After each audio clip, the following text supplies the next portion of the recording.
Ready for the world's greatest adventure. The FFP World Tour 2026. A year-long journey to 36 destinations, packed with fitness, sport, greatest adventure. The FFP World Tour 2026. A year-long journey to 36 destinations, packed with fitness, sport, wellness, and unforgettable adventures. Each destination will be under the spotlight. 10 days of activations, events, challenges, and your chance to connect with like-minded people. The tour is led by the Chief Adventure Officer, who will travel the world for 12 months, discovering, exploring, and sharing the best experiences along the way. The CAO will be joined by 100 ambassadors throughout the world to connect with the people and inspire their city. Want to get involved? Simply register as a user or a member on our website or tag FFP Travels when posting content of the places you visit and the people you meet. It's that easy. This is more than just a tour. This is the world's greatest adventure.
All right, there we go.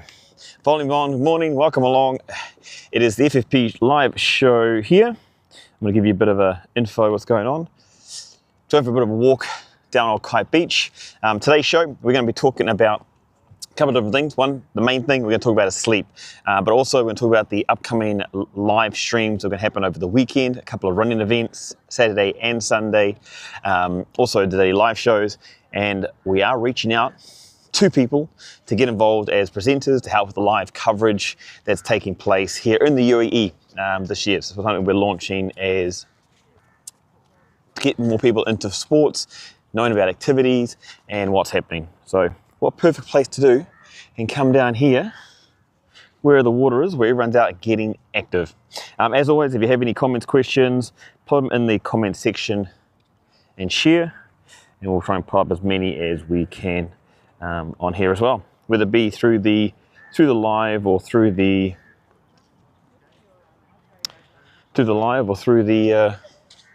replay later on. Cool. So let's kind of get straight into it, because sleep, it's one of the biggest things that a lot of people have talked about lately.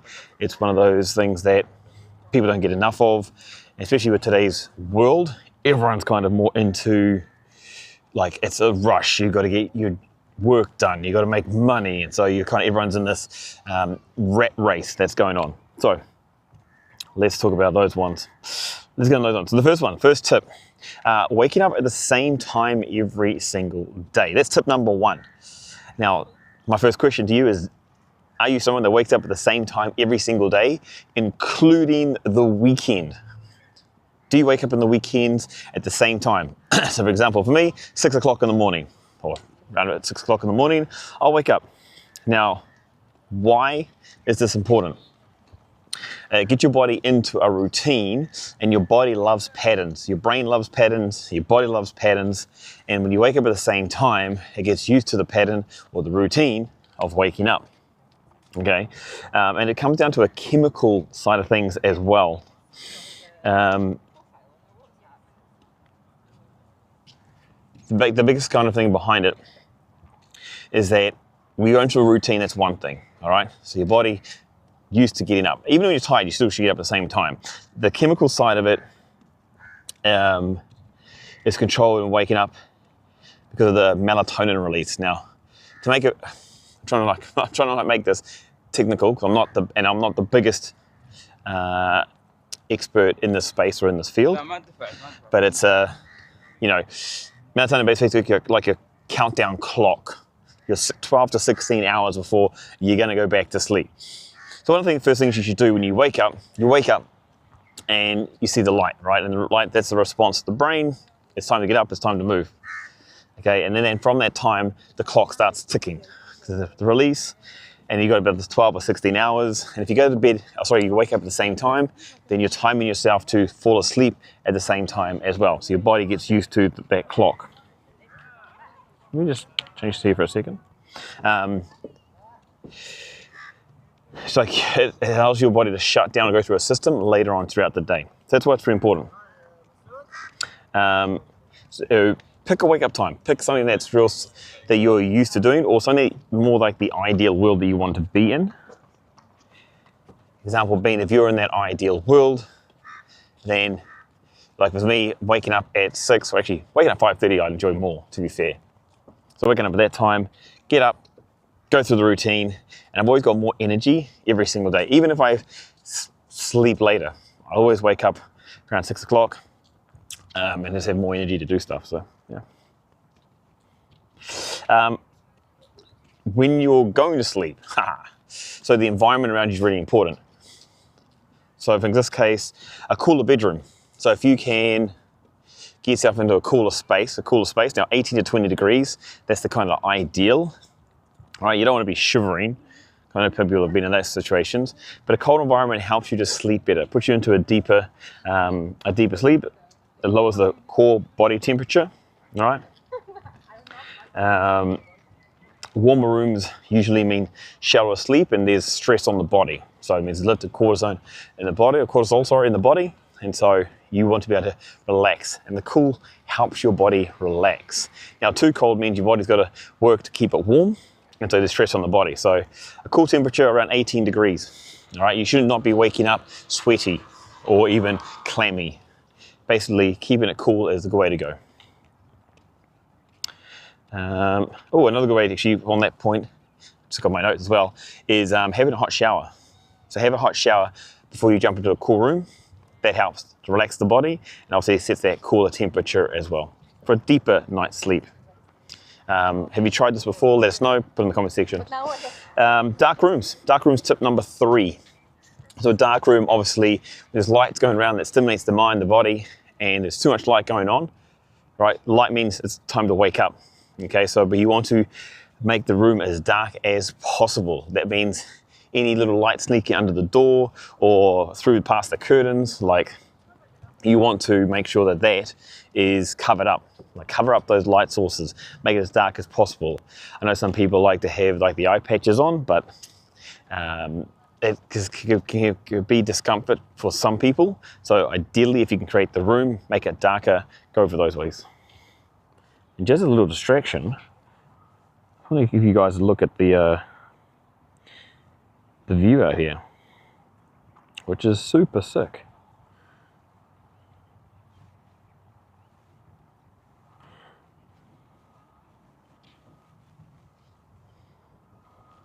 Look at that. Look at that. Stunning. So I'm going to do something else here at the moment too.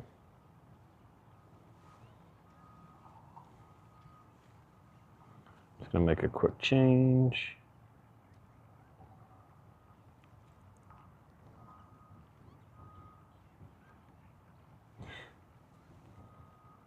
There we go, we'll use this one. Oh. Going to change that setup. We've also got the Vikings out here today. Maybe it's a bit small on the screen at the moment, but the little nippers, they're out there doing their morning routine, their morning trainings. And if you're on before, they were over at the Sharjah Marine International Life-Saving Champs. That was a couple of weeks ago. And you can have a look on the YouTube channel, you can see that one as well. Anyway, back to what we're talking about. Dark rooms, light sleepers, early wake-ups. All right, you want dark rooms. Removing light from your bedroom. The light suppresses melatonin. Even small LED lights. You want to get rid of all those small LED lights, those little lamps. I know some people have like night lamps and stuff like that. Remove them, because it's basically light that's going to stimulate the brain and keeps you awake, all right? You want to be able to sleep properly. Drop down. That's number 3. Number 4, noise control. Again, same kind of thing. Light stimulates the brain, noise stimulates the brain, right? The ears, the senses. And so by making the environment as quiet as possible, cancelling out as much noise as possible, is kind of essential to a good night's sleep. Cold, dark, 0 sound. Okay? Or even if you can stabilize sound, that's another way too. We're not going into the big technicals. These are things that can help and improve your sleep. So these are things you can try tonight. So give them a go. Drop the noise. Even if it means like putting towels and stuff under the doorway so that noise doesn't come through there. Curtains, thick curtains. If you're in a room that is acoustically bad, you want to be able to have like furniture or curtains or blankets and things like that that dampen the sound in your room. All right, and that's going to help keep the noise down. It's going to help you get a better night's sleep. That's number 4. Let's know your tips. Is this something you've tried? Is this something you will try? Put in the comment sections.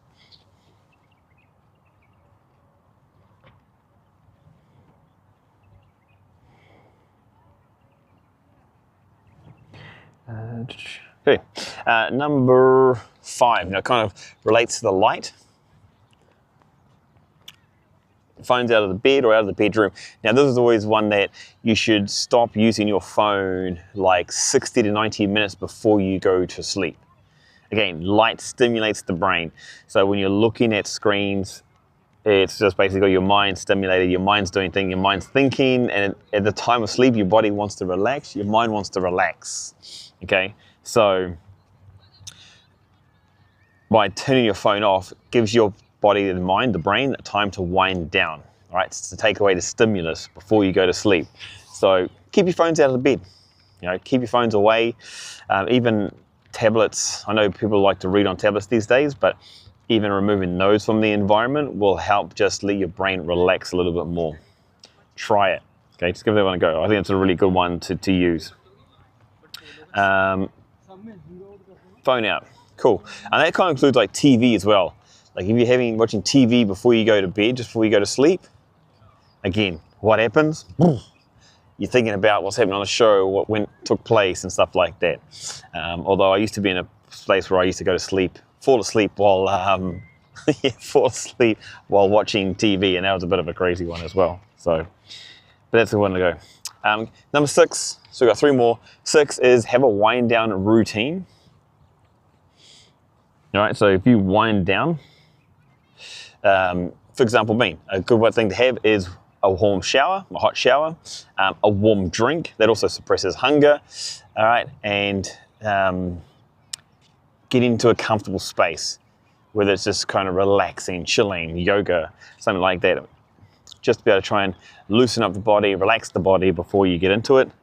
That's nothing you want to be able to do, so wind down routine. Being busy to jumping into bed, because I know in today's world, everyone likes to pack as much as possible as they can into their lifestyle, so they pack as much as they possibly can, but that's actually bad for a good night's sleep. So if you want a good night's sleep, again, stop the brain from being so. Give yourself a tea, helps to bring your brain stimulus down. Hot shower does the same thing as well, put you in the mood to go to sleep, and with a cold temperature room, it'll allow you to go to sleep better as well. Okay, so yeah, wind down routine.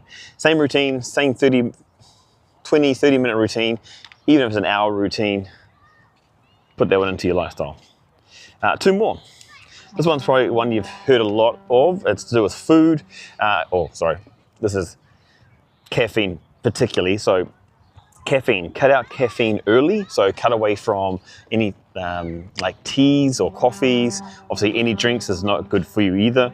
So cutting away coffee and caffeine out of the day from about midday, even 11 a.m. Like we're talking about hours, because caffeine stimulates the body for the next 6, 7, 8 hours of the day. So if you're thinking You're going to sleep around 8 o'clock, 9 o'clock. You want to get that stimulus out of the system. Oh, the guys here are doing a bit of horns blowing. Sounds like the Vikings are blowing the horn. Let me cut to that one there. Remember to ask questions. So caffeine, yeah, no caffeine after midday. Blocks sleep pressure and deep sleep. There's a quite interesting one when you talk about this one here, because there's also studies, if you want to have a better, if you're feeling down, having caffeine, then a 20-minute nap will give you more energy afterwards. Now, I don't know anything particularly about that. I have to go find a deep expert about the caffeine side of things, but yeah, that's something that's a bit of an interesting talking point as well. So caffeine, cut out caffeine, 11 o'clock onwards, 11 a.m. onwards, cut it out. Okay, the last one is eat earlier and lighter, which is completely contradictory to what we've all talked about when it comes to, like, traditionally people are into heavy meals at the end of the day. Like breakfast kind of like your food, your energy, you started, lunch is kind of like you sees you through the rest of the day, and then you kind of get back home and you have this heavy meal at night, which is counter productive to having a good night's sleep, because you eat food, your body's got to digest food, and so your metabolic rate picks up and the body system starts being more alert, more energized, because essentially you're fueling your body. Okay, so by doing that, like stimulating your body with food, you're going to have a hard time trying to go to sleep. So having something light, something real simple, like a salad, like vegetables, having something that's easy to digest, that goes into the system fast. That's the kind of thing you want to be having at this time of the day. At night time, again, having it a couple of hours earlier, so it gives your body, so if you're having something a little bit heavier, fine, 2 hours, 3 hours before you go to sleep. Like I'll try to stop eating around 6 o'clock and I will fall asleep around 10 o'clock. It's about 4 hours beforehand. Doesn't happen all the time, but that's the kind of the aim of it, right? So yeah, eating lighter. So give you a quick wrap on that one. The top 8 in the brain. And again, leave your comments, so wake up at the same time, right? Get yourself that set routine. Early is always good. Waking up with daylight is good if you can. So wake up at the same time, cooler bedroom, dark space, noise gone. Keep the phones or light LEDs away as well. Have a routine, so you go into that same routine at night when you can. Okay, cut out caffeine by 11 o'clock in the day, so give yourself 9 hours before you plan to go to sleep, and eat earlier or lighter at night time. Don't make your heaviest meal at night.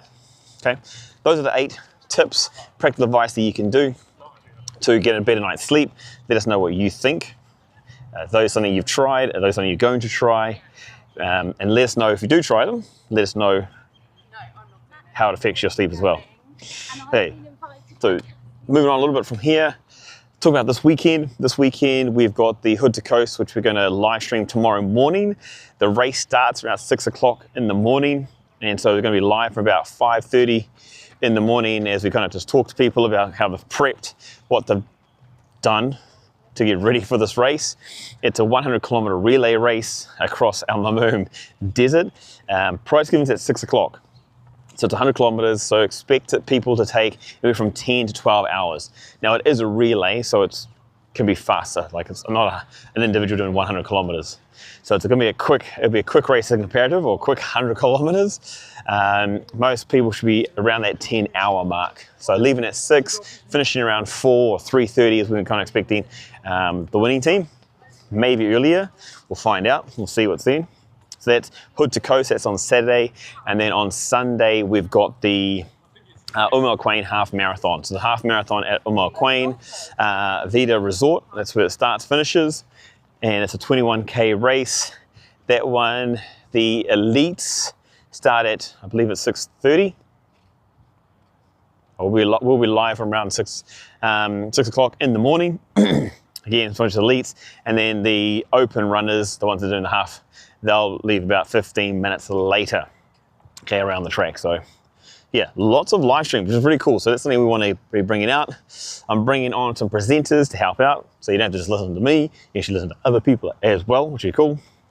But it's going to be a big weekend, and we're going to be testing these out, developing these shows so that we can bring you more information about health and fitness around the region. If you guys have any comments, questions, anything you want to share, if you want to jump on, if you want to be part of the show, or if you want to be one of the guests, I'd love to interview you and chat with you about certain health topics, things you want to discuss. We can kind of take it from there. But yeah, thanks for tuning in. Thanks for being a part of FFP.